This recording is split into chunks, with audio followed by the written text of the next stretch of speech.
ആകാശവാണി മൻ കി ബാത്ത് അഥവാ മനസ്സ് പറയുന്നത് എന്ന പരിപാടിയിൽ പ്രധാനമന്ത്രി ശ്രീ നരേന്ദ്രമോദി രാജ്യത്തെ ജനങ്ങളോട് സംസാരിച്ചതിന്റെ മലയാള പരിഭാഷ ഇപ്പോൾ കേൾക്കാം. നമസ്കാരം എൻ്റെ പ്രിയപ്പെട്ട നാട്ടുകാരെ. മൻ കി ബാത്ത് എന്നാൽ നിങ്ങളെ കാണാനുള്ള ഒരു ശുഭകരമായ അവസരമാണ്. സ്വന്തം കുടുംബാംഗങ്ങളുമായി കണ്ടുമുട്ടുമ്പോൾ അത് വളരെ സന്തോഷകരവും സാർത്ഥകവുമാണ്. മൻ കി ബാത്തിലൂടെ നിങ്ങളെ കാണുമ്പോൾ എനിക്ക് ഇതേ അനുഭവമുണ്ടാകുന്നു. ഒരുമിച്ച് നടത്തിയ യാത്രയുടെ 108-ാം അധ്യായമാണ്.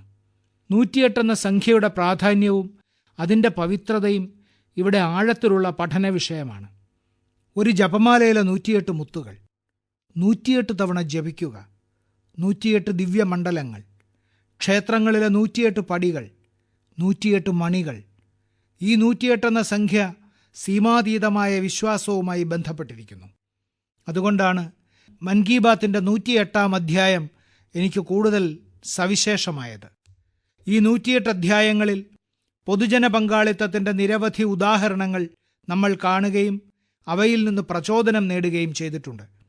ഇപ്പോൾ ഈ നാഴികക്കല്ലിലെത്തിയതിനു ശേഷം പുതിയ ഊർജത്തോടെയും വേഗത്തിലും മുന്നോട്ടു പോകാൻ നമുക്ക് ദൃഢനിശ്ചയം ചെയ്യണം. നാളത്തെ സൂര്യോദയം 2024-ലെ ആദ്യത്തെ സൂര്യോദയമായിരിക്കുമെന്നത് എന്തൊരു സന്തോഷകരമായ യാദൃച്ഛികതയാണ്. ആ സൂര്യോദയത്തോടെ നമ്മൾ 2024-ൽ പ്രവേശിച്ചിരിക്കും. നിങ്ങൾക്കെല്ലാവർക്കും 2024-ൻ്റെ ആശംസകൾ.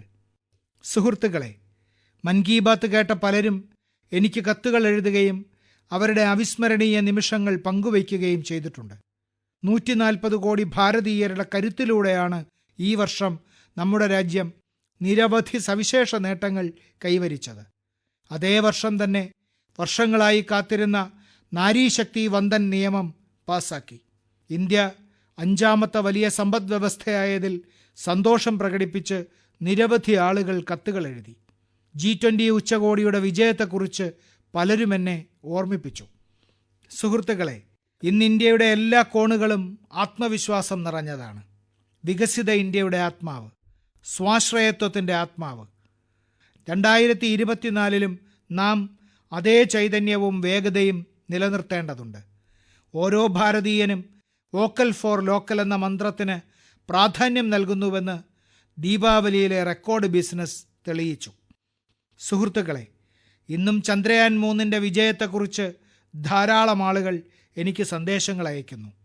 എന്നെപ്പോലെ നിങ്ങളും നമ്മുടെ ശാസ്ത്രജ്ഞരെയും പ്രത്യേകിച്ച് വനിതാ ശാസ്ത്രജ്ഞരെയും കുറിച്ച് അഭിമാനിക്കുന്നുണ്ടാകുമെന്ന് എനിക്കുറപ്പുണ്ട്. സുഹൃത്തുക്കളെ, നാട്ടുനാട്ടുവിന് ഓസ്കാർ കിട്ടിയപ്പോൾ രാജ്യം മുഴുവൻ ആഹ്ലാദിച്ചു. ദ എലഫന്റ് വിസ്പറേഴ്സിന് ലഭിച്ച ബഹുമതി കേട്ടപ്പോൾ ആരാണ് സന്തോഷിക്കാത്തത്? ഇവയിലൂടെ ലോകം ഭാരതത്തിൻ്റെ സർഗാത്മകത കാണുകയും പരിസ്ഥിതിയുമായുള്ള നമ്മുടെ ബന്ധം മനസ്സിലാക്കുകയും ചെയ്തു. ഈ വർഷം കായിക രംഗത്തും നമ്മുടെ താരങ്ങൾ മികച്ച പ്രകടനം കാഴ്ചവെച്ചു. ഏഷ്യൻ ഗെയിംസിൽ 107 മെഡലുകളും ഏഷ്യൻ പാരാ ഗെയിംസിൽ 111 മെഡലുകളും നമ്മുടെ കളിക്കാർ നേടി. ക്രിക്കറ്റ് ലോകകപ്പിലെ പ്രകടനത്തിലൂടെ ഇന്ത്യൻ താരങ്ങൾ ഏവരുടെയും ഹൃദയം കീഴടക്കി. അണ്ടർ 19 T20 ലോകകപ്പിൽ നമ്മുടെ വനിതാ ക്രിക്കറ്റ് ടീമിൻ്റെ വിജയം വളരെ പ്രചോദനകരമാണ്. പല കായിക ഇനങ്ങളിലും താരങ്ങൾ കൈവരിച്ച നേട്ടങ്ങൾ രാജ്യത്തിന് കീർത്തി സമ്മാനിച്ചു. ഇപ്പോൾ 2024-ൽ പാരീസ് ഒളിമ്പിക്സ് സംഘടിപ്പിക്കും. അതിനായി രാജ്യം മുഴുവൻ കളിക്കാരെ പ്രോത്സാഹിപ്പിക്കുന്നു. സുഹൃത്തുക്കളെ, നമ്മൾ ഒരുമിച്ച് പരിശ്രമിച്ചപ്പോഴെല്ലാം അത് രാജ്യത്തിൻ്റെ വികസന യാത്രയിൽ വളരെ ഗുണാത്മക സ്വാധീനം ചെലുത്തി. ആസാദി കാ അമൃത് മഹോത്സവ്, മേരി മാട്ടി മേരാ ദേശ് തുടങ്ങിയ വിജയകരമായ പ്രചാരണങ്ങൾ സഫലമായ അനുഭവമായി. ഇതിൽ കോടിക്കണക്കിന് ആളുകളുടെ പങ്കാളിത്തത്തിന് നാമെല്ലാം സാക്ഷികളാണ്. 70,000 അമൃത് തടാകങ്ങളുടെ നിർമ്മാണവും നമ്മളുടെ കൂട്ടായ നേട്ടമാണ്. സുഹൃത്തുക്കളെ, നവീകരണത്തിന് പ്രാധാന്യം നൽകാത്ത ഒരു രാജ്യത്തിൻ്റെ വികസനം നിലയ്ക്കുമെന്ന് ഞാൻ എപ്പോഴും വിശ്വസിക്കുന്നു. ഭാരതം ഇന്നൊവേഷൻ ഹബ്ബായി മാറുന്നത് നമ്മൾ നിരന്തരം മുന്നേറുമെന്നതിൻ്റെ പ്രതീകമാണ്. 2015-ൽ ഗ്ലോബൽ ഇന്നൊവേഷൻ സൂചികയിൽ നമ്മൾ 81-ാം സ്ഥാനത്തായിരുന്നു. ഇന്ന് നമ്മളുടെ സ്ഥാനം 40 ആണ്. ഈ വർഷം ഇന്ത്യയിൽ ഫയൽ ചെയ്ത പേറ്റന്റുകളുടെ എണ്ണം ഉയർന്നതാണ്. ഇതിൽ 60% ആഭ്യന്തര ഫണ്ടുകളിൽ നിന്നുള്ളതാണ്. QS ഏഷ്യ യൂണിവേഴ്സിറ്റി റാങ്കിങ്ങിൽ ഏറ്റവും കൂടുതൽ ഇന്ത്യൻ സർവകലാശാലകളാണ് ഇത്തവണ ഇടം പിടിച്ചത്. ഈ നേട്ടങ്ങളുടെ ഒരു ലിസ്റ്റ് ഉണ്ടാക്കാൻ തുടങ്ങിയാൽ അതൊരിക്കലും പൂർത്തിയാകില്ല. ഇത് ഭാരതത്തിൻ്റെ സാധ്യതകൾ എത്രത്തോളം ഫലപ്രദമാണെന്നതിൻ്റെ ഒരു നേർക്കാഴ്ച മാത്രമാണ്. രാജ്യത്തിൻ്റെ ഈ വിജയങ്ങളിൽ നിന്നും രാജ്യത്തെ ജനങ്ങളുടെ ഈ നേട്ടങ്ങളിൽ നിന്നും നാം പ്രചോദനം ഉൾക്കൊണ്ട് അവരിൽ അഭിമാനം കൊള്ളണം, പുതിയ തീരുമാനങ്ങൾ എടുക്കണം. ഒരിക്കൽ കൂടി എല്ലാവർക്കും സന്തോഷകരമായ 2024 ആശംസിക്കുന്നു. എൻ്റെ കുടുംബാംഗങ്ങളെ, ഇന്ത്യയെക്കുറിച്ച് എല്ലായിടത്തുമുള്ള പ്രതീക്ഷയും ആവേശവും നമ്മൾ ചർച്ച ചെയ്തു. ഈ പ്രതീക്ഷയും പ്രത്യാശയും വളരെ നല്ലതാണ്. ഇന്ത്യ വികസിക്കുമ്പോൾ യുവാക്കൾക്ക് ഏറ്റവും പ്രയോജനം ലഭിക്കും. എന്നാൽ യുവാക്കൾ സമർത്ഥരാകുമ്പോൾ അതിൽ നിന്ന് കൂടുതൽ പ്രയോജനം ലഭിക്കും. ഇക്കാലത്ത് ജീവിതശൈലിയുമായി ബന്ധപ്പെട്ട രോഗങ്ങളെക്കുറിച്ച് എത്രമാത്രം ചർച്ച ചെയ്യപ്പെടുന്നുവെന്ന് നാം കാണുന്നു. ഇത് നമുക്കെല്ലാവർക്കും, പ്രത്യേകിച്ച് യുവാക്കൾക്ക്, വളരെയധികം ആശങ്കയുണ്ടാക്കുന്ന കാര്യമാണ്. ഈ മൻ കി ബാത്തിന് ഫിറ്റ് ഇന്ത്യയുമായി ബന്ധപ്പെട്ട ഇൻപുട്ടുകൾ അയക്കാൻ ഞാൻ നിങ്ങളോട് അഭ്യർത്ഥിച്ചിരുന്നു. നിങ്ങൾ നൽകിയ പ്രതികരണം എന്നിൽ ആവേശം നിറച്ചു. ധാരാളം സ്റ്റാർട്ടപ്പുകളും നമോ ആപ്പിൽ അവരുടെ നിർദ്ദേശങ്ങൾ എനിക്ക് അയച്ചിട്ടുണ്ട്. അവർ അവരുടെ അനന്യമായ പല പരിശ്രമങ്ങളും ചർച്ച ചെയ്തിട്ടുണ്ട്. സുഹൃത്തുക്കളെ, ഭാരതത്തിൻ്റെ ശ്രമഫലമായി 2023 അന്താരാഷ്ട്ര മില്ലറ്റ് വർഷമായി ആചരിച്ചു.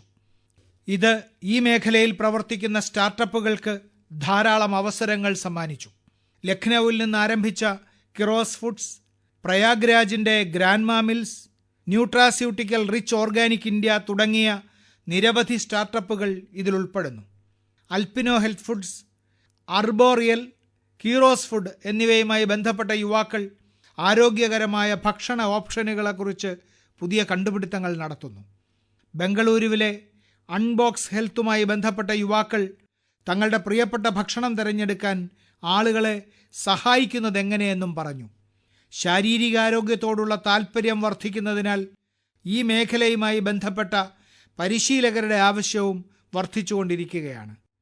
ജോഗോ ടെക്നോളജീസ് പോലെയുള്ള സ്റ്റാർട്ടപ്പുകൾ ഈ ആവശ്യം നിറവേറ്റാൻ സഹായിക്കുന്നു. സുഹൃത്തുക്കളെ, ഇന്ന് ശാരീരികാരോഗ്യത്തെക്കുറിച്ചും ക്ഷേമത്തെക്കുറിച്ചും ധാരാളം ചർച്ചകൾ നടക്കുന്നുണ്ട്.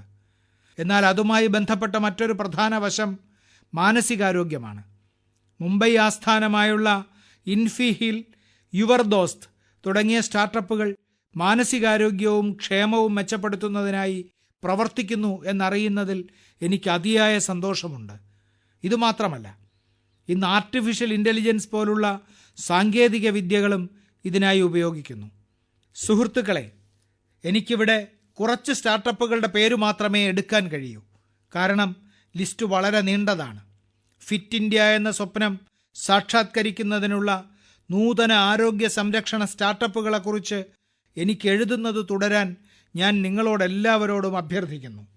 ശാരീരികവും മാനസികവുമായ ആരോഗ്യത്തെക്കുറിച്ച് സംസാരിക്കുന്ന അറിയപ്പെടുന്ന ആളുകളുടെ അനുഭവങ്ങളും നിങ്ങളുമായി പങ്കിടാൻ ഞാൻ ആഗ്രഹിക്കുന്നു.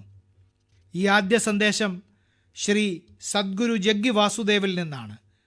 ഫിറ്റ്നസ്, പ്രത്യേകിച്ച് ഫിറ്റ്നസ് ഓഫ് ദി മൈൻഡ്, അതായത് മാനസികാരോഗ്യം, ഇതിനെക്കുറിച്ചുള്ള അദ്ദേഹത്തിൻ്റെ കാഴ്ചപ്പാടുകൾ അദ്ദേഹം പങ്കിടും. ഈ മൻ കി ബാത്തിൽ ആരോഗ്യത്തെക്കുറിച്ച് സംസാരിക്കാൻ കഴിഞ്ഞത് നമ്മുടെ ഭാഗ്യമാണ്. Mental illnesses and how we keep our neurological system are very directly related. How alert, static-free and disturbance-free we keep our neurological system will decide how pleasant we feel within ourselves. What we call as peace, love, joy, blissfulness, agony, depression, ecstasy, all have a chemical and neurological basis. Pharmacology is essentially trying to fix the chemical imbalance within the body by adding chemicals from outside.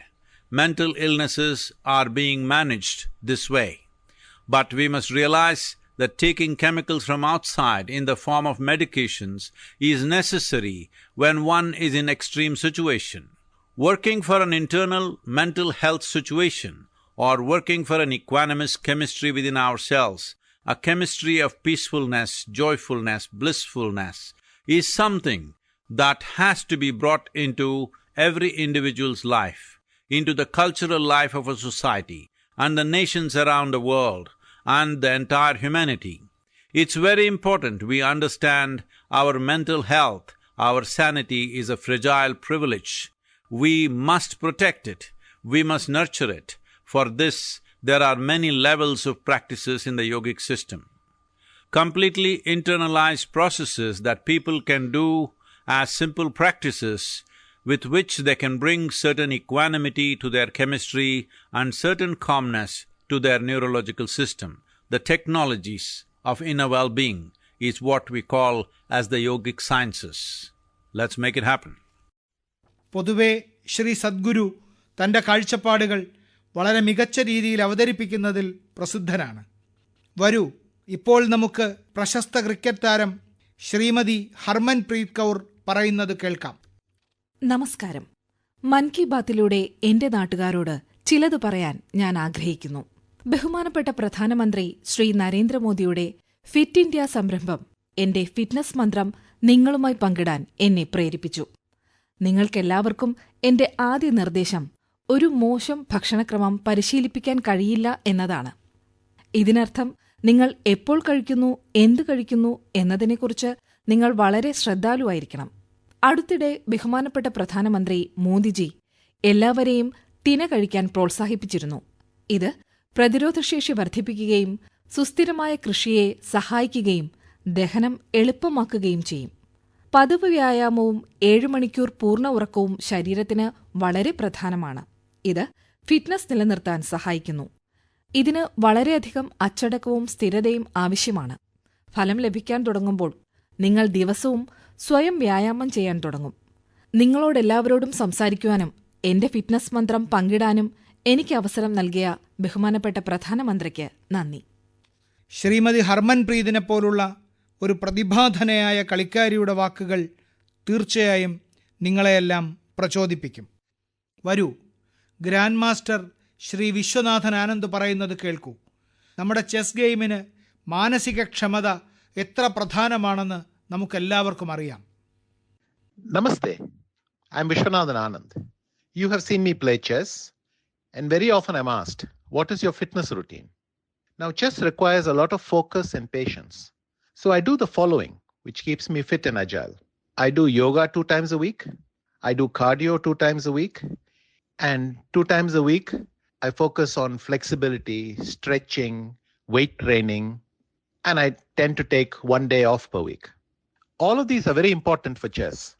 You need to have the stamina to last 6 or 7 hours of intense mental effort, but you also need to be flexible to be able to sit comfortably, and the ability to regulate your breath to calm down is helpful when you want to focus on some problem, which is usually a chess game.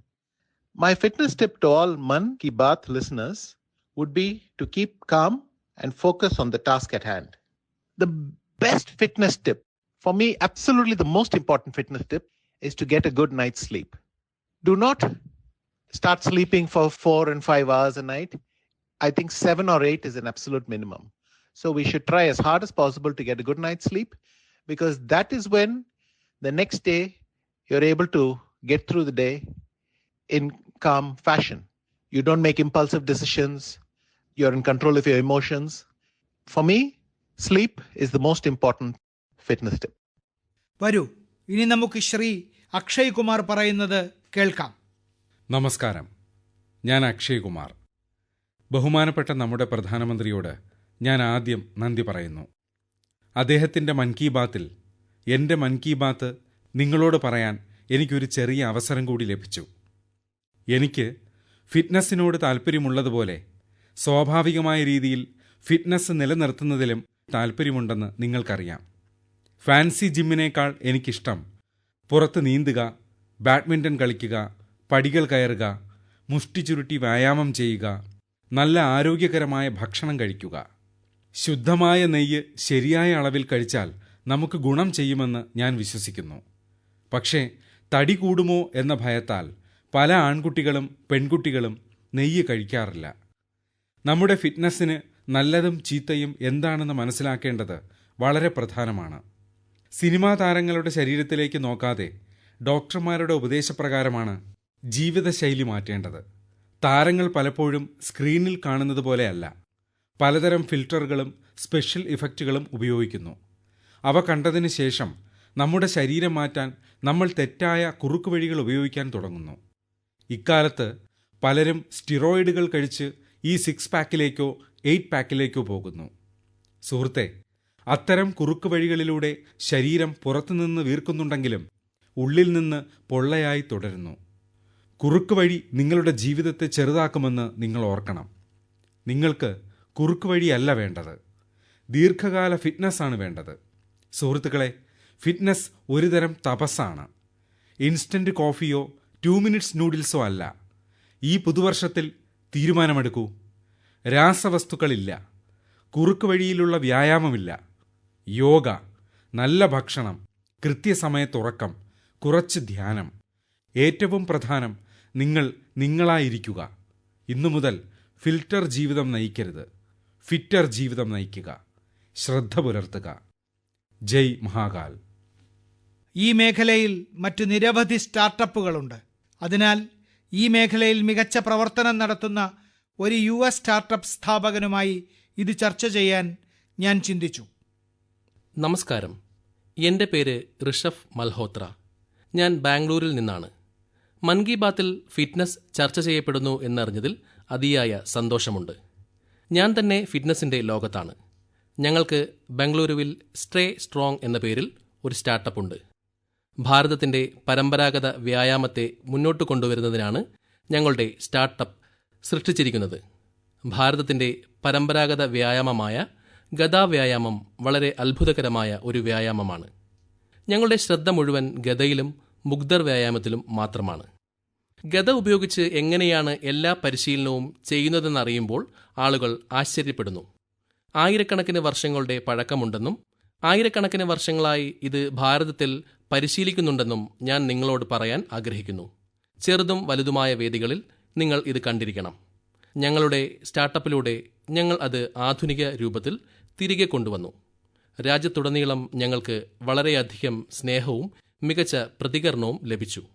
മൻ കി ബാത്തിലൂടെ ഞാൻ പറയാൻ ആഗ്രഹിക്കുന്നു, ഇതുകൂടാതെ ഭാരതത്തിൽ നിരവധി പുരാതന വ്യായാമങ്ങളും ആരോഗ്യവും ശാരീരിക ക്ഷമതയുമായി ബന്ധപ്പെട്ട രീതികളുമുണ്ട്. അത് നമ്മൾ സ്വീകരിക്കുകയും പഠിപ്പിക്കുകയും വേണം. ഞാൻ ഫിറ്റ്നസ് ലോകത്തിൽ നിന്നുള്ള ആളാണ്. അതിനാൽ നിങ്ങൾക്ക് ഒരു വ്യക്തിഗത നുറുങ്ങ് നൽകാൻ ഞാൻ ആഗ്രഹിക്കുന്നു. ഗദാ വ്യായാമത്തിലൂടെ നിങ്ങളുടെ ശക്തി, ബലം, ഭാവം, ശ്വസനം എന്നിവ മെച്ചപ്പെടുത്താൻ കഴിയും. അതിനാൽ ഗദാ വ്യായാമം സ്വീകരിച്ച് മുന്നോട്ട് കൊണ്ടുപോകുക. ജയ് ഹിന്ദ്. സുഹൃത്തുക്കളെ, എല്ലാവരും അവരവരുടെ കാഴ്ചപ്പാടുകൾ പ്രകടിപ്പിച്ചു. എന്നാൽ എല്ലാവർക്കും ഒരേ മന്ത്രമുണ്ട്: ആരോഗ്യമായിരിക്കുക, ശാരീരിക ക്ഷമതയുള്ളവരായിരിക്കുക. 2024 ആരംഭിക്കാൻ നിങ്ങളുടെ ഫിറ്റ്നസിനേക്കാൾ വലിയ പ്രതിജ്ഞ എന്തായിരിക്കും? എൻ്റെ കുടുംബാംഗങ്ങളെ, കുറച്ച് ദിവസങ്ങൾക്ക് മുമ്പ് കാശിയിൽ ഒരു പരീക്ഷണം നടന്നു. അത് മൻ കി ബാത്ത് ശ്രോതാക്കളോട് പറയാൻ ആഗ്രഹിക്കുന്നു. കാശി തമിഴ് സംഗമത്തിൽ പങ്കെടുക്കാൻ ആയിരക്കണക്കിന് ആളുകൾ തമിഴ്നാട്ടിൽ നിന്ന് കാശിയിലെത്തിയിരുന്നുവെന്ന് നിങ്ങൾക്കറിയാം. അവരുമായി ആശയവിനിമയം നടത്താൻ ആദ്യമായി ഞാൻ artificial intelligence AI tool Bhashini പരസ്യമായി ഉപയോഗിച്ചു. ഞാൻ ഹിന്ദിയിൽ സ്റ്റേജിൽ നിന്ന് അഭിസംബോധന ചെയ്യുകയായിരുന്നു. എന്നാൽ AI ടൂൾ ഭാഷിണി കാരണം അവിടെ ഉണ്ടായിരുന്ന തമിഴ്നാട്ടുകാർ അതേസമയം തമിഴിൽ എൻ്റെ പ്രഭാഷണം കേൾക്കുന്നുണ്ടായിരുന്നു. കാശി തമിഴ് സംഗമത്തിനെത്തിയ ആളുകൾ ഈ പരീക്ഷണത്തിൽ ആവേശഭരിതരായി. ഒരു ഭാഷയിൽ പ്രഭാഷണം നടത്തുകയും പൊതുജനങ്ങൾ തത്സമയം സ്വന്തം ഭാഷയിൽ അതേ പ്രസംഗം കേൾക്കുകയും ചെയ്യുന്ന ദിവസം വിദൂരമല്ല.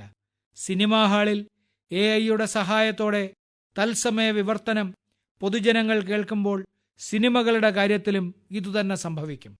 നമ്മുടെ സ്കൂളുകളിലും ആശുപത്രികളിലും കോടതികളിലും ഈ സാങ്കേതികവിദ്യ വ്യാപകമായി ഉപയോഗിക്കാൻ തുടങ്ങുമ്പോൾ എത്ര വലിയ മാറ്റം സംഭവിക്കുമെന്ന് നിങ്ങൾക്ക് ഊഹിക്കാം.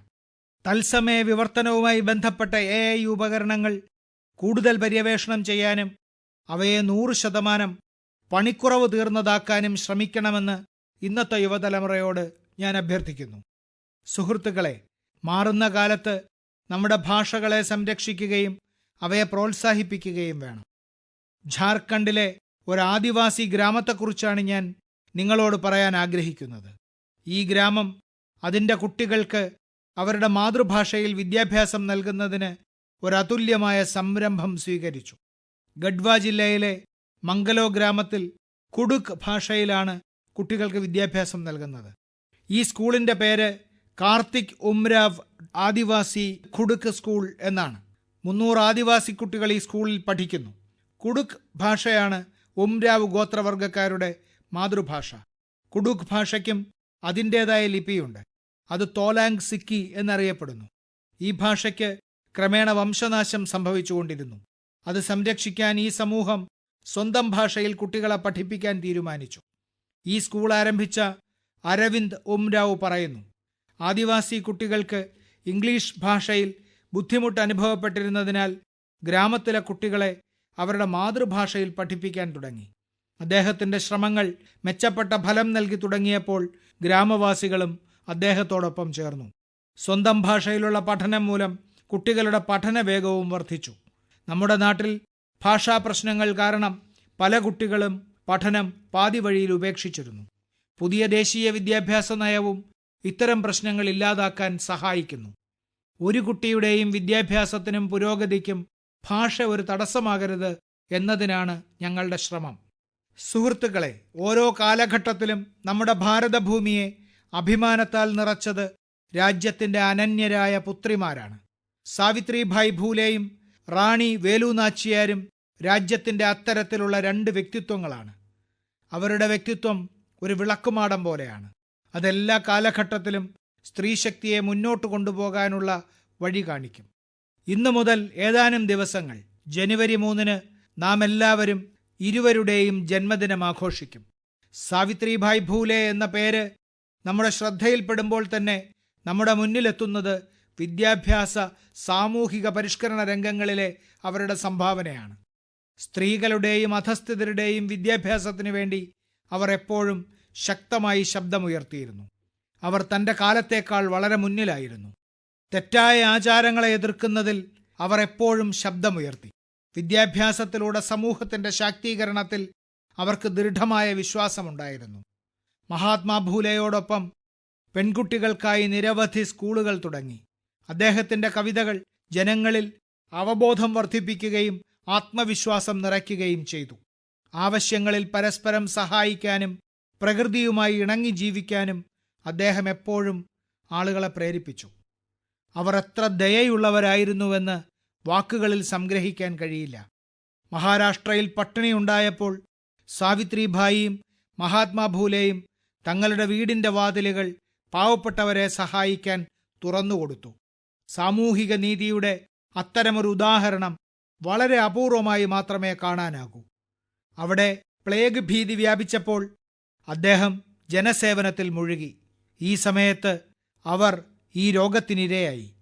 മാനവികതയ്ക്ക് വേണ്ടി സമർപ്പിച്ച അവരുടെ ജീവിതം ഇന്നും നമുക്കെല്ലാവർക്കും പ്രചോദനമാണ്. സുഹൃത്തുക്കളെ, വൈദേശിക ഭരണത്തിനെതിരെ പോരാടിയ രാജ്യത്തെ നിരവധി മഹത്തുക്കളിൽ ഒരാളാണ് റാണി വേലു നാച്ചിയാർ. തമിഴ്നാട്ടിലെ എൻ്റെ സഹോദരങ്ങളും സഹോദരിമാരും ഇപ്പോഴും അവരെ വീരമങ്കൈ എന്ന പേരിൽ ഓർക്കുന്നു. അതായത് ധീരയായ സ്ത്രീ. റാണി വേലു നാച്ചിയാർ ബ്രിട്ടീഷുകാർക്കെതിരെ പ്രകടിപ്പിച്ച പരാക്രമവും അവർ കാണിച്ച ധീരതയും വളരെ പ്രചോദനകരമാണ്. അവിടെ രാജാവായിരുന്ന അവരുടെ ഭർത്താവ് ബ്രിട്ടീഷുകാർ ശിവഗംഗ സാമ്രാജ്യത്തിനെതിരെ നടത്തിയ ആക്രമണത്തിനിടെ കൊല്ലപ്പെട്ടു. രാജ്ഞി വേലു നാച്ചിയാരും മകളും ശത്രുക്കളിൽ നിന്ന് എങ്ങനെയോ രക്ഷപ്പെട്ടു. അവർ വർഷങ്ങളോളം സംഘടന രൂപീകരിക്കുന്നതിലും മരുതു സഹോദരന്മാരോടൊപ്പം സൈന്യത്തെ സജ്ജമാക്കുന്നതിലും അവരുടെ സേനാനായകർക്കൊപ്പം ആമഗ്നയായിരുന്നു. എൻ്റെ കുടുംബാംഗങ്ങളെ, ബ്രിട്ടീഷുകാർക്കെതിരെ സമ്പൂർണ്ണ തയ്യാറെടുപ്പോടെ യുദ്ധം ആരംഭിച്ച അവർ വളരെ ധൈര്യത്തോടെയും നിശ്ചയദാർഢ്യത്തോടെയും പോരാടി. റാണി വേലു നാച്ചിയാർ സേനയിൽ ആദ്യമായി ഓൾ വിമൻ ഗ്രൂപ്പ് രൂപീകരിച്ചവരിൽ ഉൾപ്പെടുന്നു. ഈ 2 ധീരവനിതകൾക്കും ഞാൻ ആദരാഞ്ജലികൾ അർപ്പിക്കുന്നു. എൻ്റെ കുടുംബാംഗങ്ങളെ, ഗുജറാത്തിൽ ഡായരയുടെ ഒരു പാരമ്പര്യമുണ്ട്.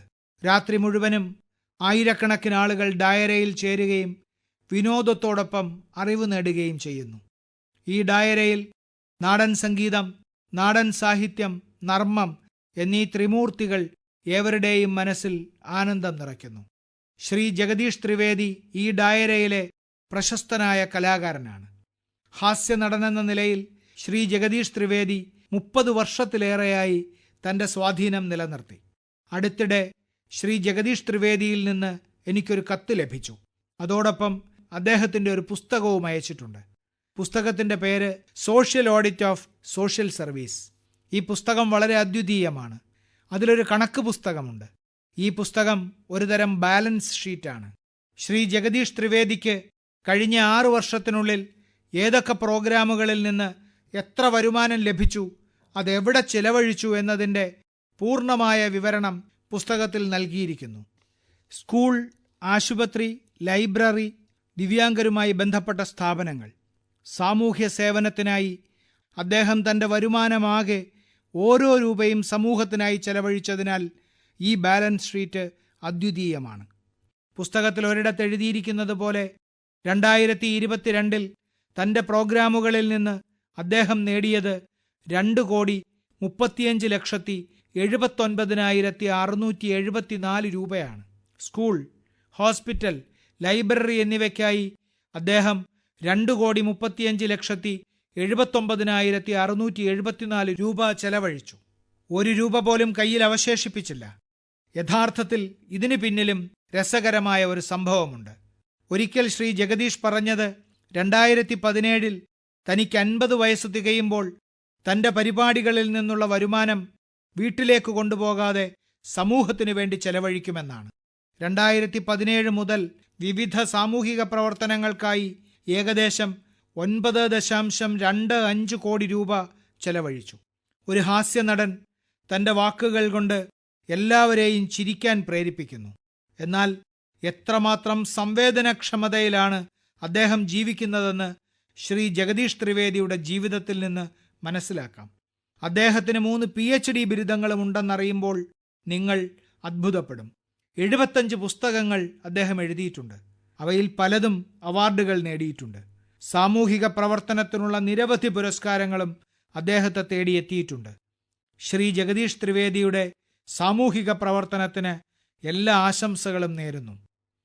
എൻ്റെ കുടുംബാംഗങ്ങളെ, അയോധ്യയിലെ രാമക്ഷേത്രവുമായി ബന്ധപ്പെട്ട് രാജ്യമൊട്ടാകെ ഉത്സാഹവും ആവേശവുമാണ്.